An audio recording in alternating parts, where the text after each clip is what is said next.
The information contained in this episode is for informational purposes only. No material is intended to be a substitute for professional medical advice, diagnosis, or treatment. We need a revolution. There's only one solution. I need somebody to show me the love. We need a revolution. Welcome to episode 371 of Informed Life Radio on 1150 AM KKNW Seattle and streaming to CHD TV, Rumble, YouTube, and Facebook. Thank you for joining us. I'm your host, Lisa Templeton, and we want to say a thank you shout out to the donors who make this show possible. It costs money to be on the radio, so if you find value in this hour of free speech, our nonprofit, Informed Choice Washington, could use your help to keep it on the air. I hope you'll consider a single or recurring donation. Go to informedchoicewa.org and hit donate. And if you're not able to send a gift at this time, you can support us by writing a warm review. This helps us reach more people. Thank you.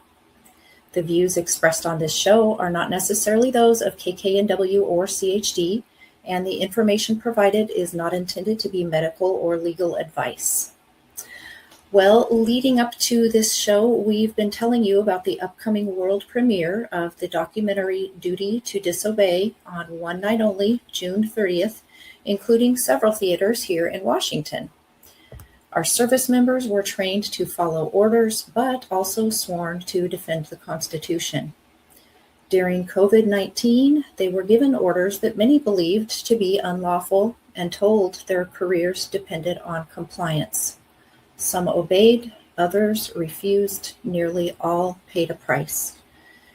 The new film reveals what happened to those who refused and why their story matters to every American. This is a film about courage under pressure, institutional failure, and the quiet line where lawful authority ends. Duty to Disobey is not just about our military, it's about conscience, lawful authority, and the cost of integrity. And I want to mention that you can watch the film online now, maybe even have a house party in case you can't go to a theater on June 30th, although that is going to be a powerful community experience you don't want to miss. Today, we have a retired Air Force Master Sergeant to share his personal experience with the COVID injection mandate. Hailing from nearby Oregon, Nick Kupper served for 20 years in the U.S. Air Force and now represents the 25th District in the Arizona House of Representatives. He nearly lost his military career and faced losing all medical benefits for his disabled daughter and the rest of his family after refusing the COVID vaccine. His career was saved by timing. The injunction against the DoD mandate arrived just in time. Married to his high school sweetheart and parents to 5 children, he has also been a contestant on America Ninja Warrior. Welcome to Informed Life Radio, Representative Nick Kupper. Thank you so much for having me, Lisa. Thank you for being here. Well, in your own words, tell us about this documentary, Duty to Disobey. What's it about? Duty to Disobey is really about all the harms that were done to us service members during the COVID shot mandate that was put in place by then Secretary of Defense Lloyd Austin, and how it was illegally carried out and improperly carried out. They didn't carry out his order the way he'd written it. Many of us were medically harmed.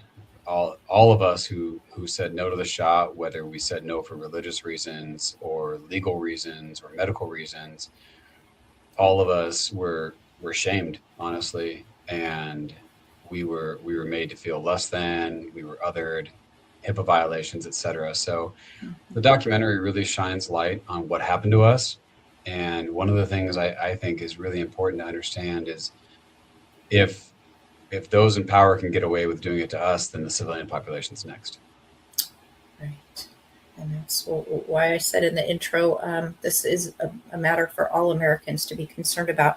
I hadn't heard before that Secretary Austin's orders were not carried out as he had written them. Can you tell me more about that? Yeah, so technically the way he wrote his we'll call it a vaccination order, although realistically it was not a vaccine. The CDC changed the definition of vaccine after that shot was created. Yes. But the way his order was written, it said that only the fully approved version of the shot with fully approved labeling would be mandated. And then part of it was, I'll be polite and chalk it up to maybe a misunderstanding of how FDA works. So the day before his order came out was when Pfizer got their first approval for their name brand Comirnaty. But just because you get an approval doesn't mean that everything you've produced up to that point is approved.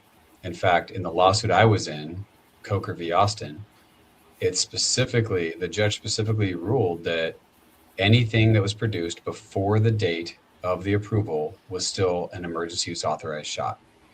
Furthermore, literally everything we had on hand was emergency use authorized on the labeling. So it didn't meet the definition of his order. His order said has to have approved labeling, which matches FDA regulation. You have to have approved labeling, even if literally everything inside the shot is 100% the same as the approved version. If the label is wrong, by law, it's not approved. So they were mandating and pushing this emergency use thing as we started pushing back and saying, look, you're trying to give us a product you can't legally give us. Title 10 of US Code says if it's emergency use, you have to give us the option to refuse. So a woman named Terry Aderim, most people have never heard her name, but they should, and honestly, she should be in jail. But she wrote a memo. She was at the time, I believe, the Deputy Acting Undersecretary of Defense for Health and Readiness. So as low down this totem pole as you can go. She wrote a memo that literally told military healthcare providers to use the emergency use shot, in her words, quote, as if it were the approved shot. And everybody used that memo. Every commander used that memo as their backstop. So even in my situation, when I went to my base immunologist and I asked him, do we have the approved version of the shot? He said, no, we only have the EUA emergency use shot. He wrote a letter to my commander telling him that. And my commander's response was, well, legal says because of this Terry Aderim memo, you have to still take it and it's legal. Are you familiar with Sasha Letipova's work? I'm not. Okay, she, this is a little bit of an aside. It doesn't change your situation, but she is a former pharma clinical trials contractor. And she has a lot of information that states that a product, once it's been emergency use authorized, cannot ever that same product be considered approved just because they have totally different pathways. But I guess that's a separate issue from what we're here today about. That tell me a little bit about how you were othered, maybe the most horrific experience. So all of us have our own different experiences, and it was very command specific and base specific as to how they wanted to punish us or do different things. We had reprisal for being whistleblowers, etc.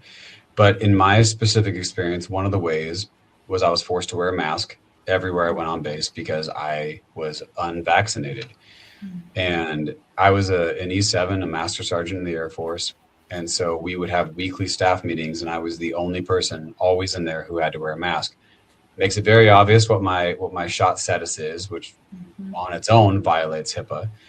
But furthermore, they were sending out lists to the entire squadron, including to young airmen, my subordinates, telling everybody, hey, these people haven't taken the shot. It's none of their business whether I have or haven't taken the shot. That's my private medical information. And my commander's answer to me was, no, once the medical clinic gives it to me, it's no longer HIPAA and I can give it to anybody. That's not how HIPAA works. Further, and this was maybe one of the worst things, our wing commander, which is in the Air Force, that's your base commander, he ordered that everybody who is unvaccinated, once again, I'm going to use vaccinated, but I don't mean vaccinated, of course. It's a shot. Everyone who hadn't taken the shot would have to go on buses, 40 at a time, because that's what would fit on the bus, to the medical group to get re-educated. And Oh, we would do boy. it in waves. And what they made us do is they would make us, with our mask on, being the only people, standing outside in front of the squadron where everybody else can see us standing there, knowing that, hey, we're the unclean, we're the ungood ones. And they'd put us on these buses, and then they'd ship us over to the medical group to be re-educated on how bad we are and what the right thing to do is, et cetera, et cetera. And one of my pushbacks on that was, look, if you guys truly are concerned about super spreader events, do you not think it's a stupid idea to put 40 of us in a tight confined space? Wow.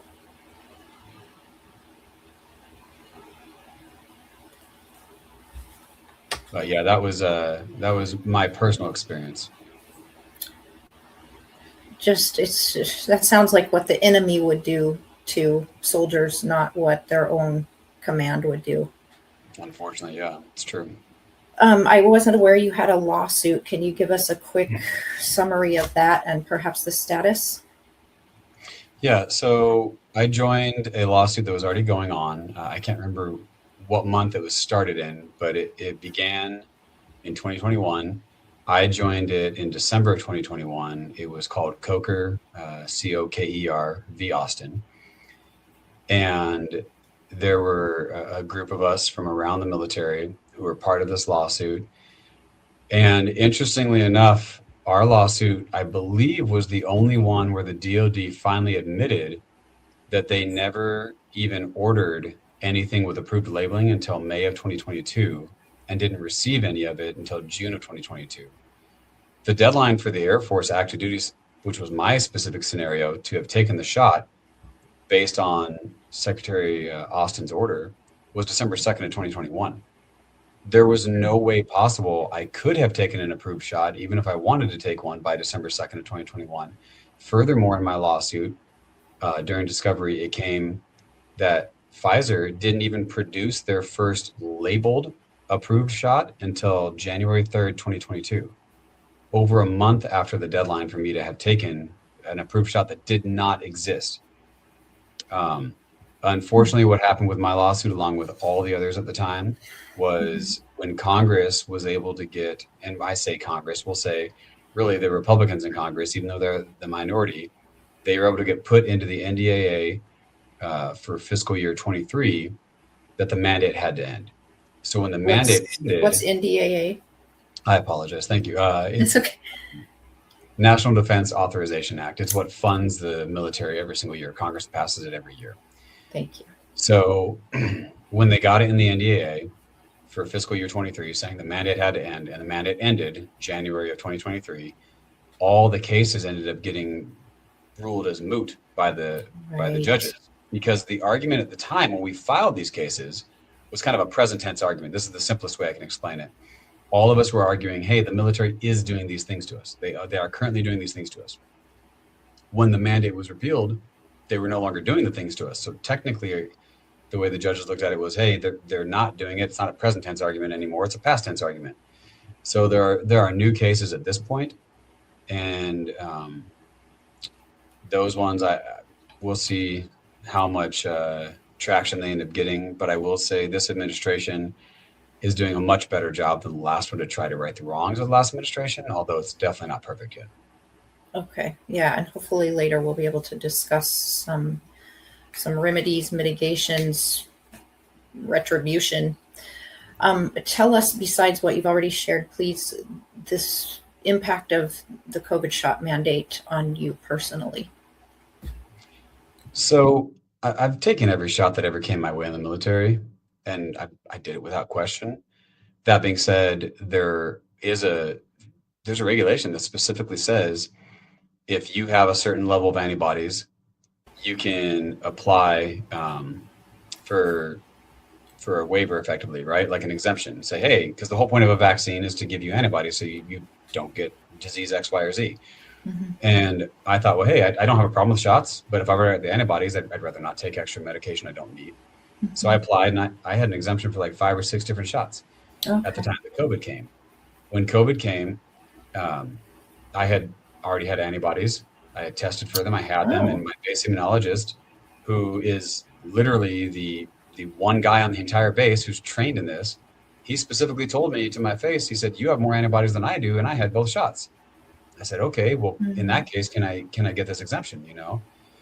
And his response was, "My bosses will not allow me." Now, in the military, a medical person has two sets of bosses. They kind of have administrative bosses and they have medical bosses. So I clarified. I said, "Are you talking about your medical bosses who should know the right thing medically, or are you talking about your administrative bosses?" And he said, "No, Mhm. my administrative bosses."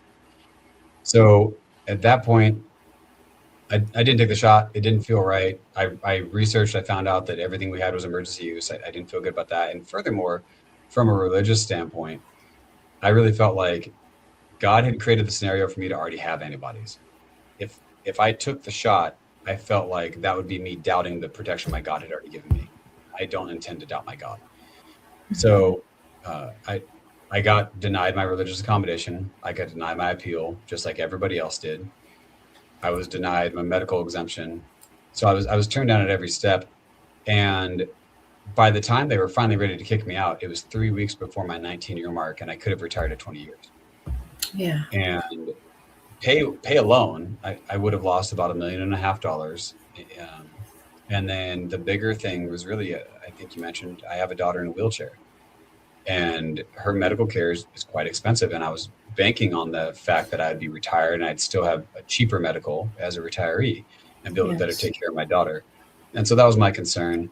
But when it came down to it, I knew that I was doing what God wanted me to do. You know, I felt like He had put this on my heart for a reason. And I knew that based on that, if I was doing what my God wanted me to do, whatever the outcome was going to be what was meant to be.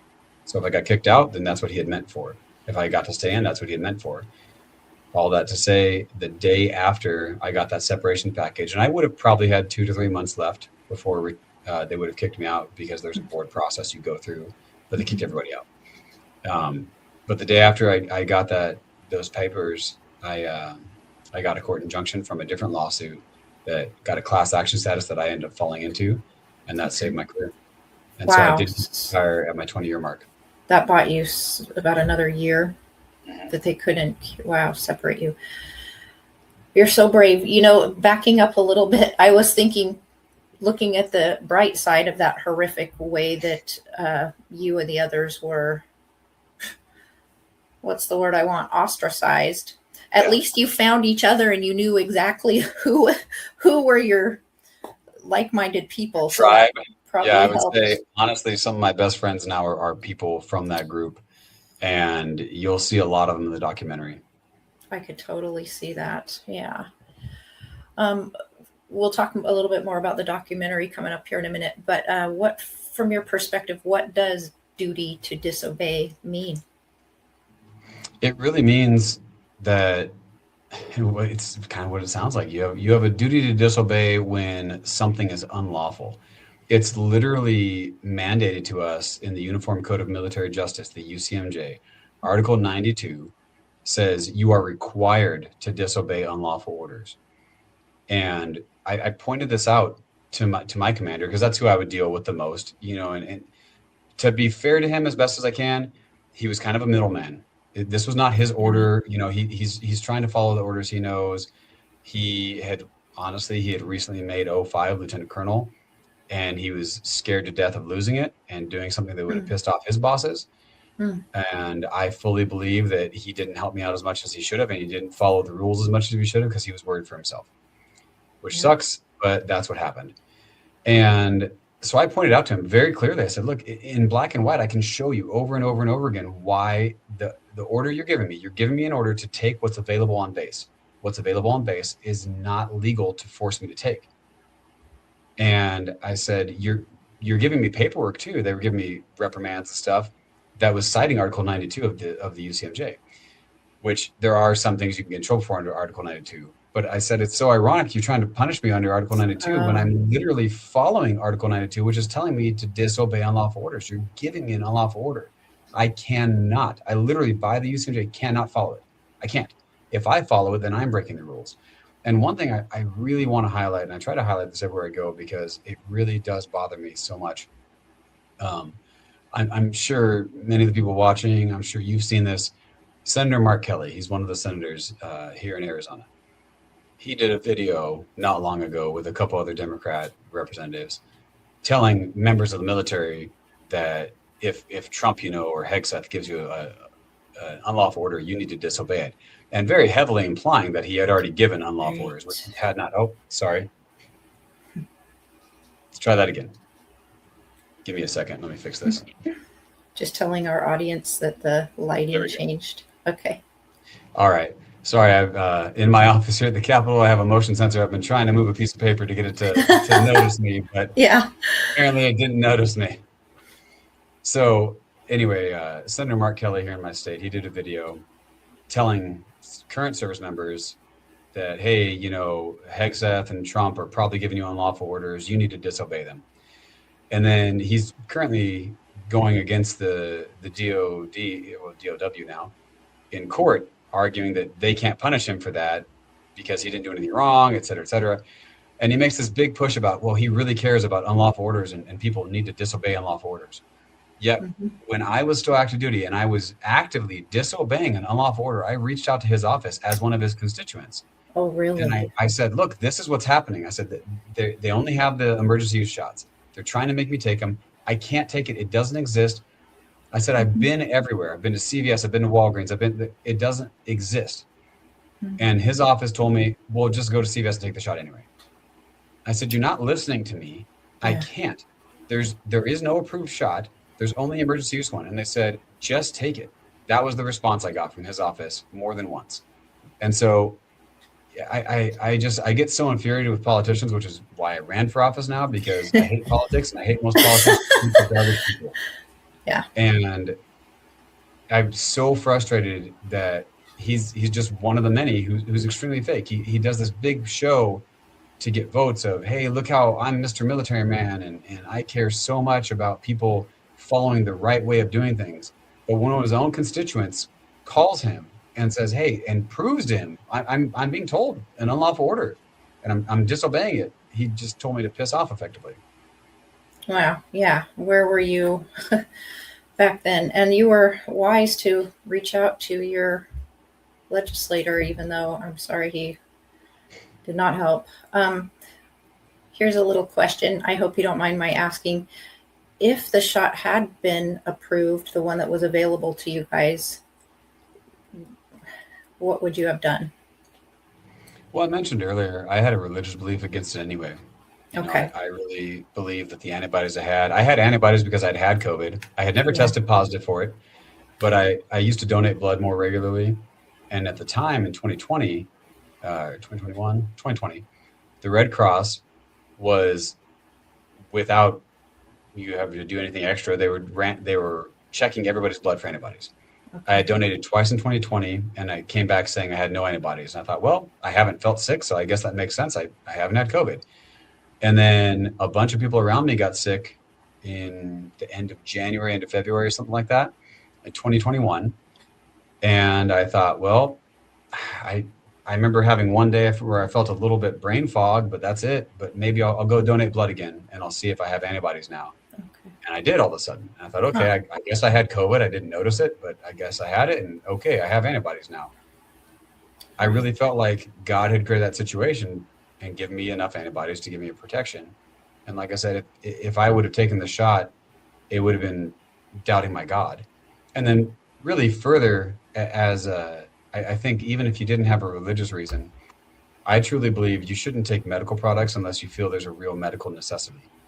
I clearly didn't feel there's a medical necessity to it. So obviously I was in the military. Had I not had antibodies, I would have taken it because that would have been my job. Hey, you told me to take it. It's a legal order. I'm going to follow a legal order. But if I were a civilian, there's no way. I mean, how many people do you know who took the shot and their reason was, I wanted to travel. I wanted to go into this restaurant. I wanted to do X, Y, Z. All these things that are not medical reasons. Nobody should ever be taking a medical product for a non-medical reason. And I really felt like if I were to take it for a non-medical reason, I may as well just be whoring my body out. Yeah, such a good point. Non-medical reason. Well, that kind of makes me wonder, you said your God protects your body, and how do you kind of square that with the vaccines that the service required, the ones for which you didn't get an exemption for having immunity already? Well, the ones that I didn't have exemptions for having immunity were either things it was a one and done shot, Okay. or they were shots where I didn't have enough antibodies at that point. You know what I mean? Like I said, I got exemptions for all the ones I did have antibodies for.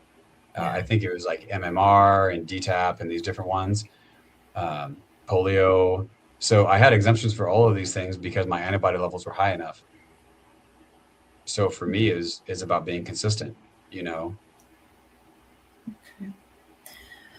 Well, have the wrongs committed by our branches of military against our service members been made right? no. Like I mentioned, our current administration under Trump and Secretary of War Hegseth, it's a lot better than it was. There have been people coming back in, but I will say it's been very slow going. I know multiple of these people who have come back in. Multiple of them are actually currently working at the Pentagon on task forces trying to get people back in and trying to right the wrongs.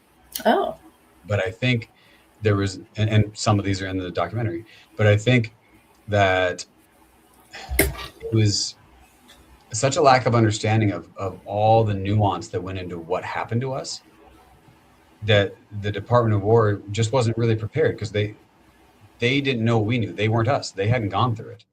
You know, they're sitting up here at a different level, and they had dealt with different things. So they didn't truly realize it's more than just the 8,600 people who were directly kicked out. mm-hmm. There were roughly 60,000 total who were either directly kicked out or forced out by coercion.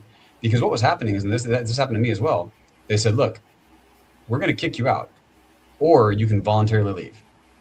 That's not voluntary if your option is we're going to kick you out anyway. Exactly.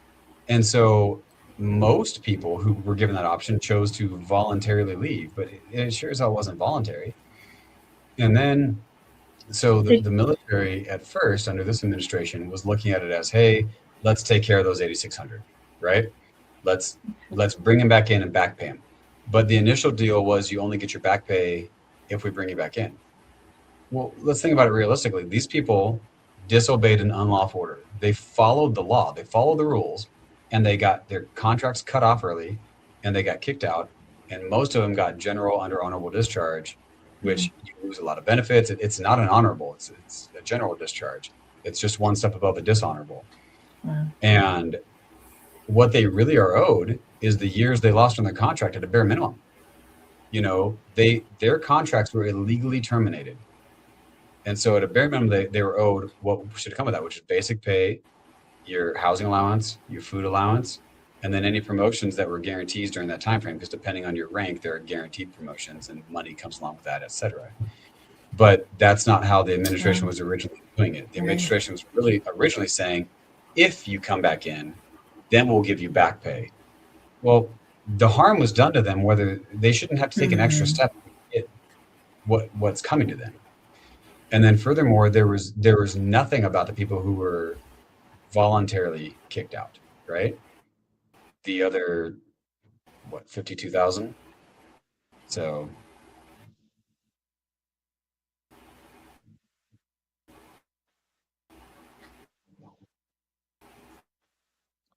I don't know. And you said 8,600 were kicked out, and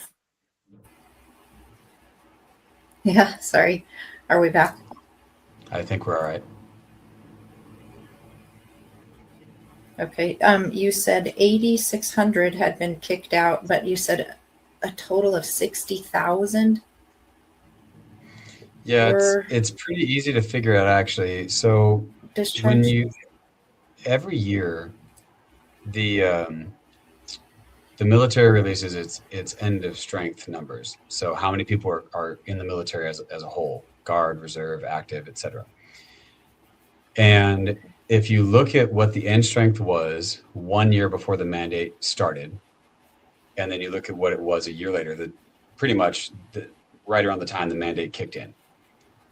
There were only 175 people fewer that year than the year before. So that's negligible. You're going to lose some people one year, gain some people one year, et cetera. Okay. In the first quarter after the mandate came in play, we lost 24,000 people. In the next Across quarter, all branches. yeah. In the next quarter, we lost another 20,000. And then by the time the full year had passed, we had lost 60,000. So the only thing you ever see in the headlines in the news is they'll say between 84 and 8,600 people. Those are kind of the numbers you see typically. But those were just the ones, like I said, who fought and then got kicked out because they didn't take the voluntary option. But once again, like I said, it's not really an option when you're told you're getting kicked out anyway. Yes. Oh, okay. This is very good metrics. I've never heard it explained that way, so that's helpful. This might be a good time for me to just share the website of Duty to Disobey, and it's at dutytodisobeyfilm.com. So we encourage people to go there. June 30th is the big world premiere, and reserve your seats. And lower on the page here, you can also view the online premiere, which by the time this show airs will have been released 10 days earlier. Okay, back to Nick.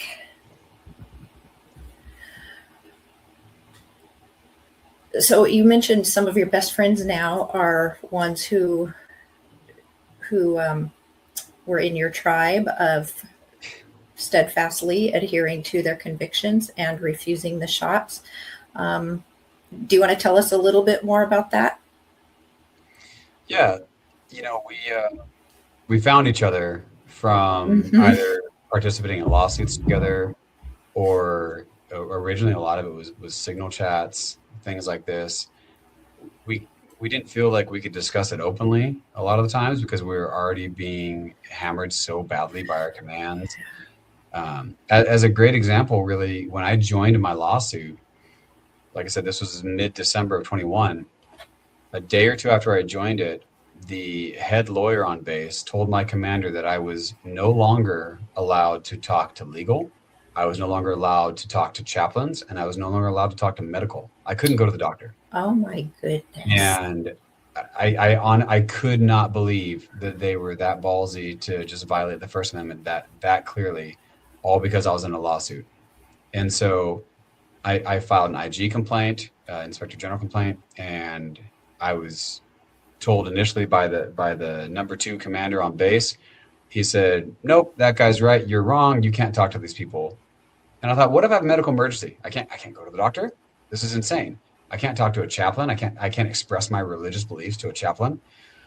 And so eventually it took a 3-star general to overrule this lieutenant colonel. His name was Lieutenant Colonel Dustin Tippling. And finally, after 4 months, I was allowed to go to medical, chaplains, and legal again. But yeah, we found each other through this. In fact, one of the members, I don't believe that he's in the documentary, although his wife might be, Janine Guidry. I had known them for a while, just through online, never met him in person.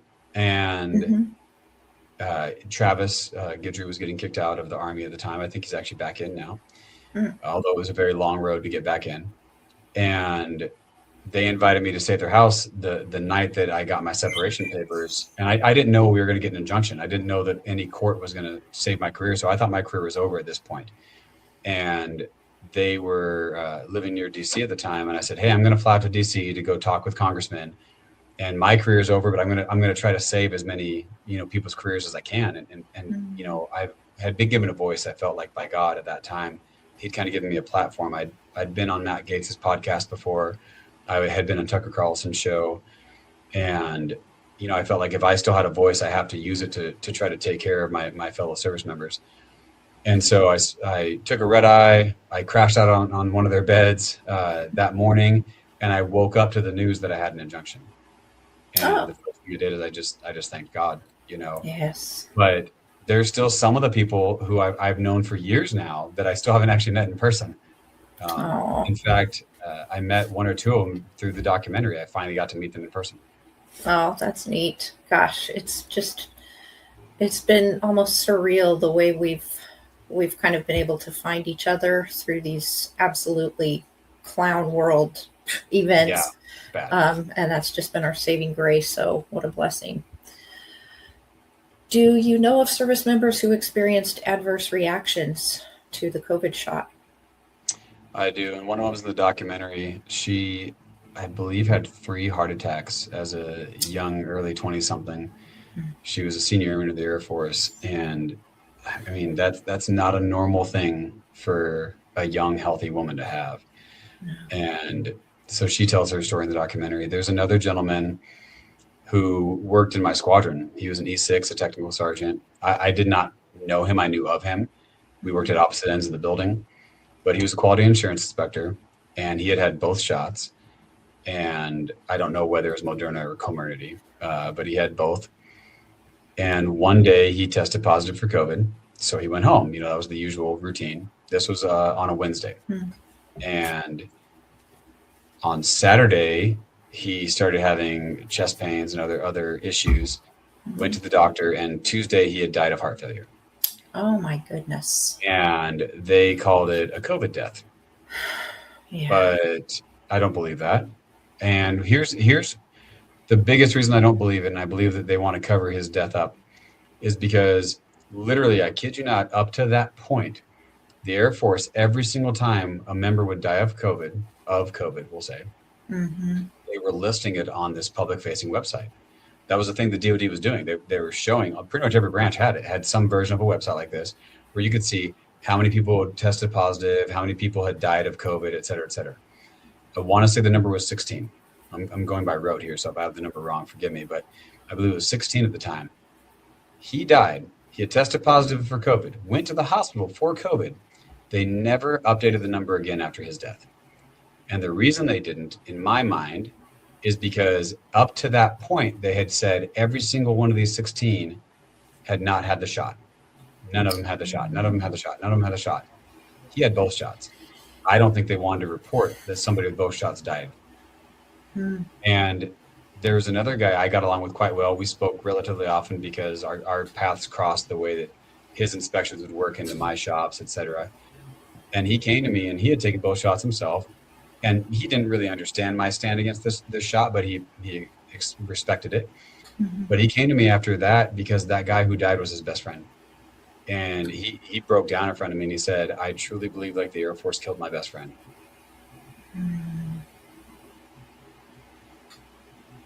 So unnecessary. Yeah. Yeah, I don't know I mean, you can't bring somebody back, and No. it's just such a tragedy. How did the mandate affect mental health in the military? It definitely sent a lot of people who had never been to mental health before to the mental health clinic. It's something I considered. I didn't end up doing it, but there were times when I almost felt like I needed to. One of the members in Duty Disobey documentary, one of the chaplains, I remember I had a really bad day one day. Everything just felt like it was going wrong. Like you mentioned at the beginning, I'm married. I have a family. I was worried about not being able to take care of my kids. And I just felt like the weight of the world was on me, and no one gave a crap. And I reached out to him, and he had a good conversation with me. And so I always appreciate that. But I know, I believe, if I remember correctly, one of the people I know ended up being diagnosed with PTSD over fighting this. That's how serious it was and how much it was a strain on our mental health. Was it a strain on service members who didn't mind taking the shot, or who just went along with it? I mean, I can't speak exactly for all of them, but I could guess that in general, no, it wasn't. Taking shots is something that we're pretty used to. And starting from basic training, literally they line you up like cattle. I remember getting, we had air shots, air guns. So it wasn't a regular needle. And they'd hit both arms at the same time. Then you move forward to the next station, they'd hit both arms at the same time again. And as a young man, 18 years old, I didn't question it. I just thought, hey, I know that in the military, I'm told to do something, I go do it, etc. Uh, I will say there's one shot I would have refused had I known better at the time, and that's the chickenpox vaccine, varicella, Mhm. because I had already had chickenpox.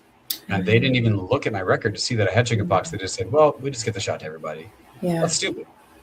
Yes. And I fully believe that because they gave me that shot is why when I was a 26-year-old man, I got shingles.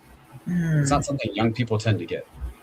So I believe it was a vaccine reaction, getting shingles, and shingles really sucked. It hurt a lot. Right. That's what I But understand. I will say, even if the people who took the shot who just said, you know what, hey, we take shots all the time, who cares? Like, that's fine. That's their decision. I have no qualms with somebody who wants to take something. If you want to do it, it's your body. I mean, my opponents on the other side of the aisle used to tout your body, your choice until COVID came along, and then they changed their tune. But it's your body. You want to take a shot, you don't want to take a shot. I don't really care. But where I'm quite frustrated for them, and I don't think that most of them realize it, is the people who took it after the approval was granted, but before any approved ever existed, which I personally don't think it actually has ever existed, but let's pretend it did exist in June of 2022. There are roughly 369,000 service members who took it from the time that Austin put his order out to the time that the very first approved version of it was available to the DoD. That's 369,000 people who took it thinking they were taking the approved version because they were lied to. Yeah. At least, I mean, I went through hell, and people went through much worse than I did. Like I said, I actually got to retire. Things worked out for me in the end. There's still people who it hasn't worked out for. But at least we don't have that in our bodies, and we didn't want it. These 369,000 people, they have a product in their body that they were lied to about what was in their body. They can never get that out. Yep. So I feel I'm pissed off for them. Yeah. Do you do you know people who regret having taken it besides the ones who were injured? Almost every person I know who took it regrets it. Really? Yes, almost every single person I know. And I wouldn't say it's like a huge, deep regret for most of them. Okay. But my parents, they took the first shot early on, back when you had to like know somebody who had it, kind of a thing, right? And my brother had convinced him to take it. And nothing against my brother, he was fearful, and there was a lot of unknown. And I get that. I fully understand people being fearful and not knowing things, etc. It doesn't hurt my feelings. I'm not mad at them for that. But so they took their first shot for that reason. My mom ended up taking the second shot. She didn't want it. She said, hey, you know what? I don't think I need it. I don't want it. I'm not taking it. But she wanted to travel. And you couldn't travel to a lot of places without having it. And so she took it to travel, which once again, back to what I said earlier, a non-medical reason. Yeah. And my father ended up taking his second shot because my nephew at the time was in basic training in Lackland Air Force Base. And Lackland Air Force Base was not allowing any family or friends to come on base and see their family member graduate unless they had had both shots. I didn't know. And my brother said, look, I'm not taking this. And so he wasn't going to be able to see his own son graduate. And my parents, my mom had taken her second already. So she was able to go. My dad said, well, I want to see my grandson graduate. Somebody should be there for him, because my dad went through basic training twice, actually. And he was in Vietnam for a year. And so he took the second shot just to see him graduate, which once again, not a medical reason. I guess it's a better reason than what they did in New York, where they were trying to sell you fries and a burger to take the shot, which is just the dumbest freaking thing. Absolutely. Or they're doing absurd. lotteries in some states. All Yeah. these things. I mean, literally the lottery, that's like the most obvious example of, hey, we just want to buy you. You're just a piece of Right. meat. You're just a prostitute. Sell us your body and you have a chance at winning money, but you don't even get a guarantee of winning money. Yeah, I heard somebody say, if you give somebody a sandwich and say, hey, I'll pay you $5 to eat this sandwich, you got to ask yourself, what is wrong with that sandwich? Yeah. Where's the spit? Yeah. And you touched on the element of fear. And I hope more people realize, isn't it a compassionate leader, one who is going to reassure his or her underlings, and I'm talking about the media, the government, through all this COVID nonsense. They're going to reassure people, comfort them, help them. They're just not going to try to strike terror in the hearts of everyone. So people, and I'm sure all our listeners are probably already on this page, but more people need to realize when the messages you're receiving are just harboring fear, it's really time to ask yourself, what is the purpose? What is the objective of this messaging? Oh yeah, I mean, you remember when Biden put out that there's going to be a severe winter of death for the unvaccinated? Yes. We actually made military patches that said, "I survived it." Just you and your cohort Yeah. did that? Yeah. I mean, that was just, and I don't really know how much traction he got with that, because people who already hadn't taken it, I really doubt that would convince them. Oh, scary, I'm going to die this winter. Yeah. I'm not scared at all. Let's see, how are benefits like healthcare and retirement impacted? And I'm guessing that's for people who left voluntarily, like part of that 60,000 or the 8,600. Is the 60,000 including the 8,600, by the way? Yes. Okay. So it would have been impacted differently depending on how long you'd been in, and then whether you were kicked out or if you voluntarily left, and what your discharge status was. So if you were given an honorable discharge, you would keep all the benefits you had earned up to that point. So like your GI Bill, things like this. But if you got a general under honorable, you could lose those things. And furthermore, let's say you were a younger airman, soldier, sailor who'd only been in a year, and you had a 4-year contract, and you intended to stay the full 4 years, right? Mm-hmm. After 3 years, if I remember correctly, you would earn your entire GI Bill. But if you don't do the full 3 years, you don't earn the full GI Bill. So even if you got an honorable discharge, but you got it at 1 year in service or 1.5 years in service, you only get a partial GI Bill. And they still violated they illegally terminated your contract early because you didn't break any rules. You literally followed the law. The law says you have to be given an option to refuse an EUA shot or EUA medical product, whatever it is, which includes, and this is something I didn't touch on earlier, every single COVID test that ever existed was emergency use only. In fact, I have a recording with the FDA and them telling me no company had even applied for an approval because they didn't need to, because they were making money hand over fist, because everyone was just happy to take these emergency use products. It falls under the same Title 10 of US Code, which says that you cannot make someone take an emergency use product to include a COVID test unless you give them the option to refuse. They have to have the option to refuse. In my particular situation, they were making all of us who hadn't taken the shot in the military, in the Air Force, test weekly. And I told my commander, I said, look, I will not take one of those COVID tests that touched my body because they're emergency use. I tried to find the middle ground with him, though. Okay. Because once again, I get it. He's a middleman there. And I said, look, if I can find a test that allows me just to spit into a tube or something where nothing touches my body, I think that meets the intent of Title 10 of US Code.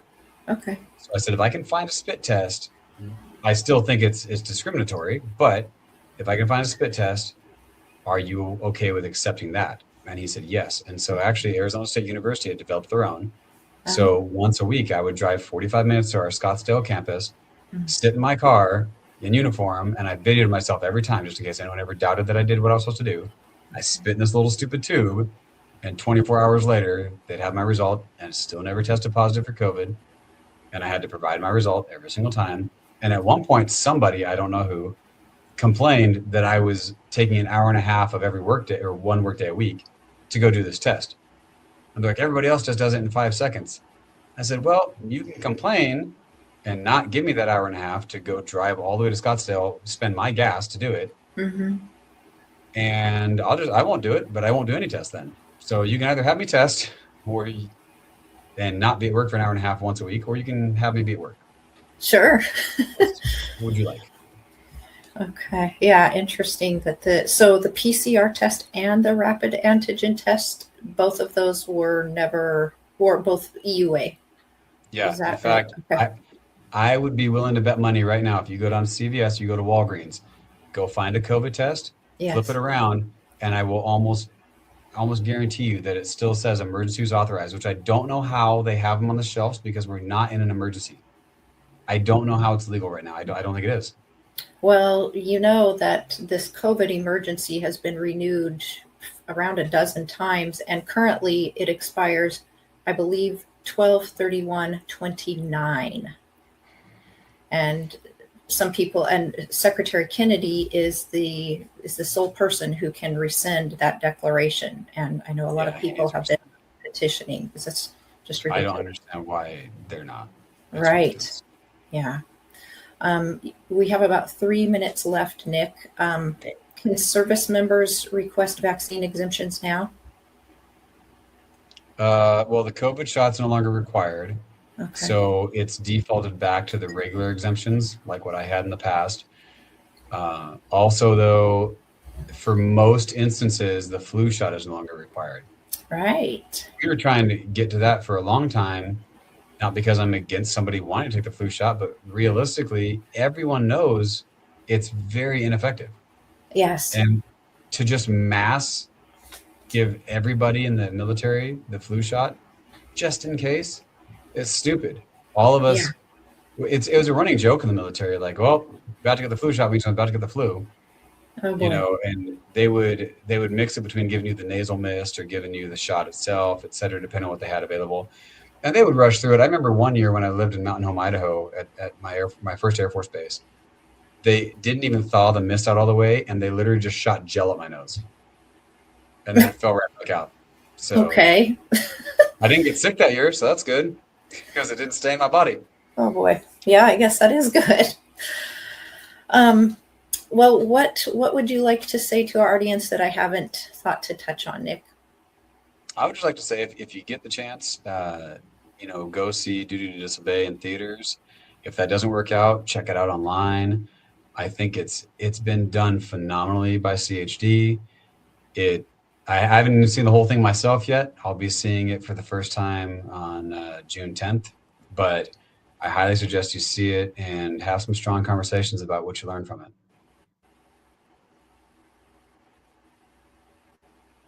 Yeah. It will be a great chance to find our peeps again and hopefully bring more into the fold.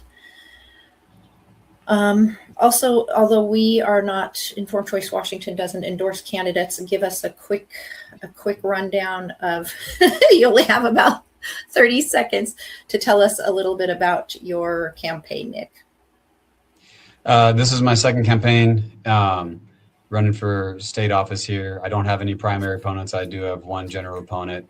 Honestly, I'm not very concerned. I really just care about individual liberties. I got into this fight because of what happened to us in the past, and I want to make sure that I protect everybody else's individual liberties.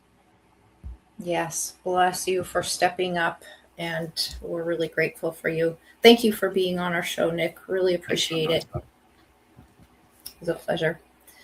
And join us next week for our talk with Reed Davis about functional diagnostic nutrition. Thank you, Nathan Miller, our station producer, for the skill and care you bring to this show behind the scenes each week. And thank you, ladies and gentlemen, for tuning in to Informed Life Radio on 1150 AM KKNW and CHD TV. This is your host, Lisa Templeton, signing off for the week. Here's to embracing your informed life.